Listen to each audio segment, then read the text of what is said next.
하나님의 말씀은 사무엘상 21장 1절에서 6절 말씀입니다.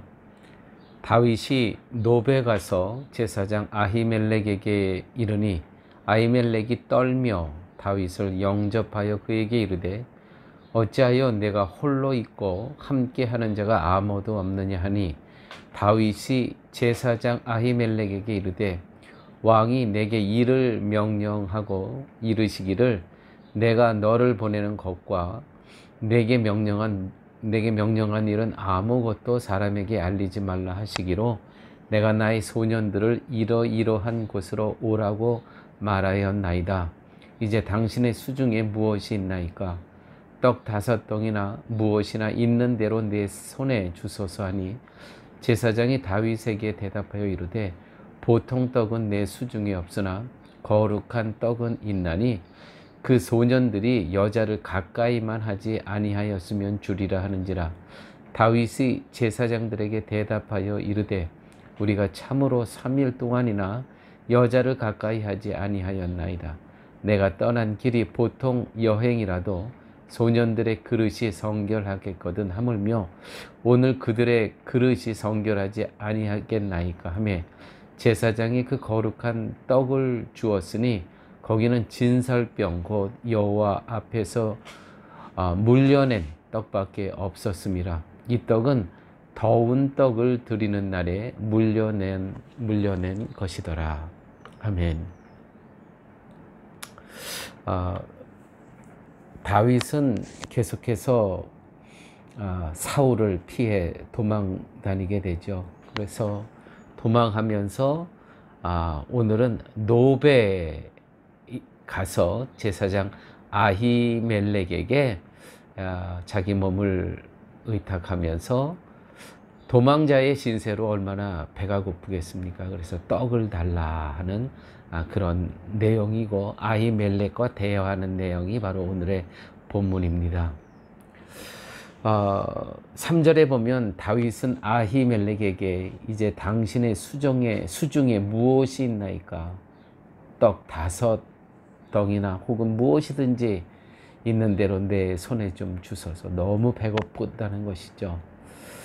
다윗의 요구에 대해 아히멜렉은 나에게는 일반적인 그러한 떡은 없고 거룩한 떡, 다시 말해서 성소에 떡상에 진열해 놓은 진설병, 다시 말해서 떡이 있다는 것이죠. 그 제사 떡이 있다는 것입니다.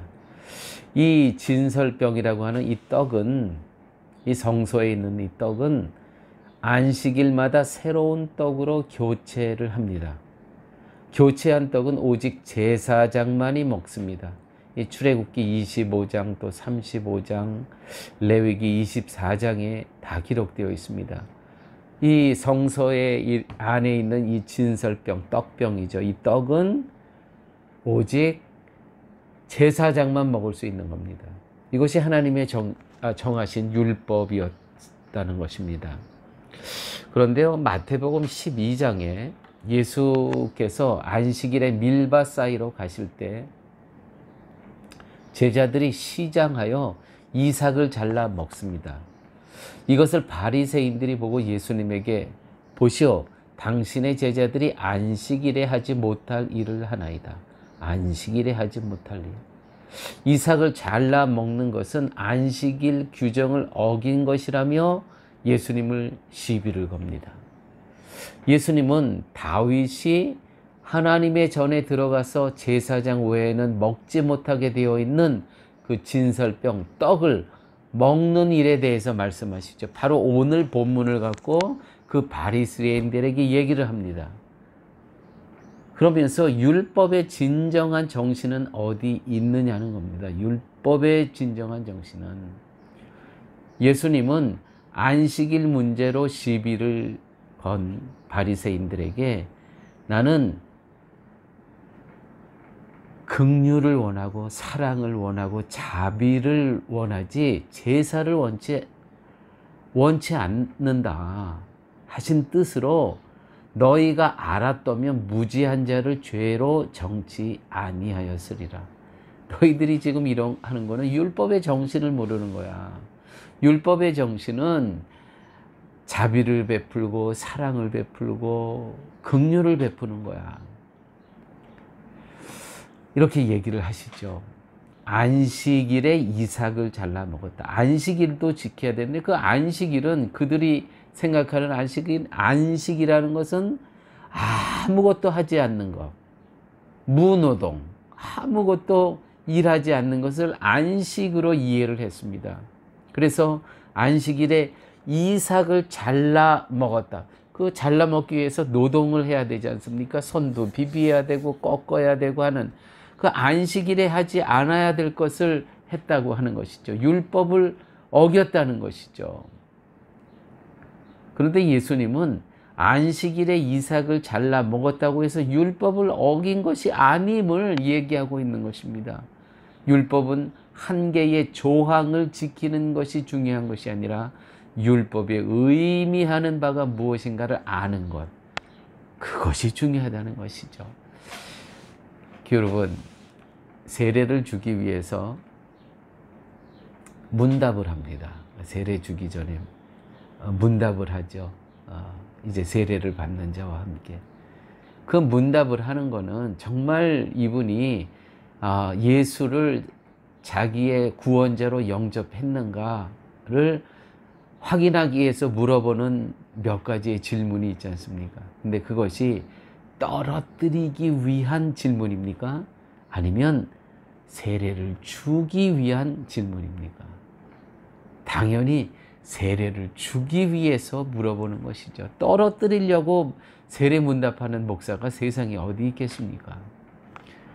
운전 면허 시험 보시죠. 제가 이 미국에 가서 운전 면허 시험을 거기서 보는데요. 거기서 7번, 8번 떨어진 한국인들이 계시대요. 그런데 거기에 그 운전 면허를 공부하는 그 학원이 있는데 그 학원 선생님이 하시는 말씀을 제가 들었습니다. 뭐냐 하면 이 미국은 떨어뜨리기 위해서 운전 면허 시험을 보는 게 아니라 붙여주기 위해서 시험을 본대요. 떨어뜨리는 거는 좀 더 공부하고 좀 더 안전한 운전을 배우고 상대방을 위해서도 안전하게 그렇게 해서 이 라이센스를 주기 위한 그 시험을 보는 것이지 떨어뜨리는 게 목적이 아니라는 것이죠. 여러분, 하나님께서 우리에게 시험을 주십니다. 시험을 주시는 이유와 목적이 뭡니까? 하나님의 나라에서 하나님의 백성으로 내치기 위해서 하나님께서 우리에게 시험을 주십니까? 아니죠. 거꾸로죠. 정말 이 시험을 통과하고 이 훈련을 받고 정금처럼 나와서 하나님 앞에 쓰임받기 위해서 하나님께서 시험을 주시는 거 아닙니까? 사랑하는 교회 여러분, 지금 어려운 일을 당하고 계십니까? 어떻게 나에게 이런 일이 있을 수 있겠습니까? 어떻게 나에게 이렇게 하실 수 있겠습니까? 하는 그러한 어떠한 지금 우리의 삶 가운데 그러한 고난의 순간을 보내고 계십니까? 하나님께서요, 시험을 통과하기 위해서, 정금처럼 쓰시기 위해서. 최근에 우리 성도님들 정말 안타까워요. 마음이 저도 너무 힘들더라고요. 오늘도 여전히 힘들어요. 우리 성도님 가운데 성탄 주일에 그 주일 예배 시간에 어려운 일 당하신 성도님들 계시잖아요. 아니, 그 예배 시간이 어떻게 그렇게 하나님 지켜주시지 않고 어떻게 그런 일이 있을 수 있겠습니까? 그러나 잊지 마셔야 될 것은 하나님께서 시험을 주실 때는 이 시험을 통과하면 정말 정금처럼 쓰기 위해서 하나님께서 나에게 시험을 주신다는 것이죠. 아무쪼록 오늘 이 말씀을 통해서 지금 겪고 있는 여러 일들, 정말 너무너무 힘든 일들이 있습니까? 2023년을 넘기면서 이 모든 시험은 2024년에 정말 하나님께 쓰기 위해서 하나님께서 정금처럼 쓰시기 위해서 주시는 시험이심을 믿으시기 바랍니다. 아버지 하나님, 오늘 말씀을 통해서 귀한 깨달음을 얻게 하여 주심을 아버지 하나님 감사합니다. 하나님은 율법의 정신은 그 율법 하나하나를 어긴 것에 대해서 정죄하려는 뜻이 아니라 그것을, 그 율법을 주신 의미와 목적은 하나님의 긍휼이 무엇이고 하나님의 사랑이 무엇이고 하나님의 자비가 무엇임을 깨닫게 하기 위해서 주시는 그러한 시험이며 그런 고난임을 깨닫는 이러한 시간 되게 하여 주시옵소서. 모든 말씀 예수님 이름으로 기도드렸습니다. 아멘.